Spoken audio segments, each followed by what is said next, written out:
Kan udah saya bilang, itu yang saya mau. Sebagian rugi, sebagian untung. Kalau yang minjem kan untung. Bunganya pelan-pelan pasti bunga pinjaman turun. Kalau yang punya uang, ya agak rugi, depositnya turun. Tapi akibatnya ya kalau Anda punya uang lebih, bunganya turun kan, Anda nggak ragu untuk belanja kan. Kemarin bunganya misalnya tinggi 4, sekarang turun ke bawah itu. Wah, gue belanja nggak apa-apa deh. Gitu. Itu satu, demand akan tumbuh kan dari situ. Yang kedua yang meminjam, sama juga. Tadinya bunganya tinggi, malas pinjam, gue mesti return lebih tinggi. Tapi ketika bunganya turun, cost of capitalnya turun, jadi return dia lebih rendah dari sebelumnya. Dia nggak ragu untuk pinjam. Ini yang disebut dampak dari turunnya opportunity cost of money. Kira-kira itu. Bukan saya targetnya supaya ekonomi jalan. Perkara ada yang mungkin jangka pendek dia rugi. Yang punya uang tuh ya. Tapi kalau jangka panjangan sedikit aja, ekonomi kan muter. Orang itu kan punya perusahaan pasti. Order naik, income naik, ini naik. Jangka panjang sedikit, mereka pasti untung termasuk Hotman Paris. Nanti dia akan banyak order ke dia karena uang banyak, bisnis banyak, lebih banyak orderan dan berani bayar lebih tinggi lagi. Jadi Pak Hotman agak sabar aja dikit.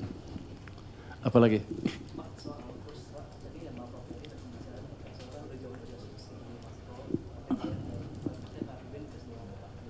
Ini kan hanya jangka pendek aja ya. Saya pikir karena ada kesalahpahaman pasar terhadap kebijakan yang katanya saya yang nentuin. Rupanya saya jago tuh. Kalau saya nentuin pasti jadi. Nggak gitu. Jadi saya pikir sekarang mungkin klarifikasi bahwa itu bukan kebijakan kami. Dan mungkin juga tidak akan diputuskan seperti itu. Karena resiko akan dihitung betul. Jadi dengan Pak Ferry yang ngomong ya, Pak Ferry jalan kebijakan biasa seperti sesuai dengan wewenangnya, saya menjalankan kebijakan sesuai dengan wewenangnya. Ya, efek APBN, ya kalau sehari nggak ada. Tapi saya yakin akan balik ke level fundamentalnya. Apalagi nanti kalau kebijakan bunga tadi yang rendah, yang tadi uang saya masukin ke sistem tadi, mendorong sistem perekonomian. Jadi ini asing pasti masuk, bukan di capital market aja, bahkan di short term pasti pelan-pelan di FDI. Jadi gini, rahasia modal asing masuk ke sini bukan bunga yang tinggi, tapi prospek ekonomi seperti apa ke depan. Karena jangan Anda harap mereka mau masuk ke sini membangun ekonomi kita, nggak ada tuh. Mereka mau ke sini mau menikmati kue pertumbuhan ekonomi yang ada di sini. Mereka semua profit oriented. Jadi kalau mereka lihat prospek ekonominya bagus, kebijakan kita pas, yang saya yakin akan kelihatan dampaknya dalam sebulan 2 bulan dengan lebih signifikan, harusnya mereka akan lebih masuk ke sini. Tapi kan capital market kan lebih pintar, lebih cepat lihat ke depan. Begitu mereka ngelihat kebijakan kita, dia akan lihat, oh ini betul, dia akan invest duluan, dia nggak mau terlambat. Makanya Anda lihat kan minggu lalu akhir kan asing udah mulai masuk kan besar, yang domestik takut. Ya agak aneh. Asing masuk, rupiah melemah. Karena yang tadi ekspektasi yang berbeda dari pelaku pasar domestik. Apalagi Anda hembus-hembuskan, media hembus-hembuskan kan, oh bunga akan 4% dolar. Itu otomatis men-trigger keinginan untuk switch dari rupiah ke dolar.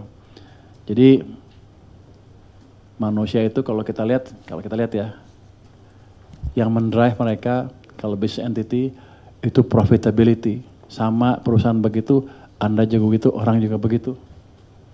Nah kita akan kendalikan di sana. Pak, terkait dengan revisi undang-undang BUMN apakah sudah ada langkah-langkah dari Kementerian Pak terkait hal tersebut? Pak, boleh lanjut yang tadi dulu, satu menit. Silakan. Lanjutkan ya Pak, biar nggak kepotong yang soal 4% ini Pak. Artinya kalau memang ternyata kebijakan ini setelah dievaluasi malah justru menimbulkan lebih banyak resiko, misalnya shifting, apakah akan ada evaluasi dari KSSK untuk kebijakan ini mungkin dievaluasi lagi atau seperti apa? Kebijakan ini belum sampai ke KSSK. Di kantor presiden pun belum selesai analisanya. Jadi ini sebagian mungkin offside, saya nggak tahu dengan bocoran dari mana sehingga melakukan hal itu. Tapi pada dasarnya belum sampai ke KSK. Kalau ada pun nanti kami akan diskusikan dengan BI dan OJK apa kira-kira dampaknya. dan kita hitung untung ruginya seperti apa. Jadi akan kita counter check di KSSA dengan berbagai pihak yang terlibat. Jadi saya kelihatannya gayanya selonongan kan, sembarangan kan. Enggak, kita hitung dengan benar. Jadi kobonya, pestonya banyak.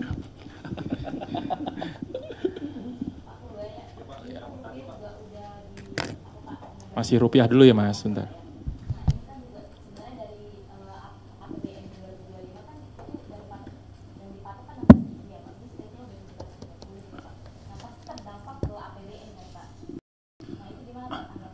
Kalau sepanjang tahun depan seperti itu ya berdampak. Tapi saya yakin ketika mereka tahu bahwa kebijakan yang kita jalankan betul-betul bisa membalik arah pertumbuhan ekonomi, itu rupiah akan berbalik dengan cepat. Apalagi dengan presentasi pers, dengan konferensi pers yang sekarang yang menyatakan bahwa ada kebijakan dari Kementerian Keuangan yang 4%, saya pikir akan berkurang dengan cepat untuk tekanan ke rupiah.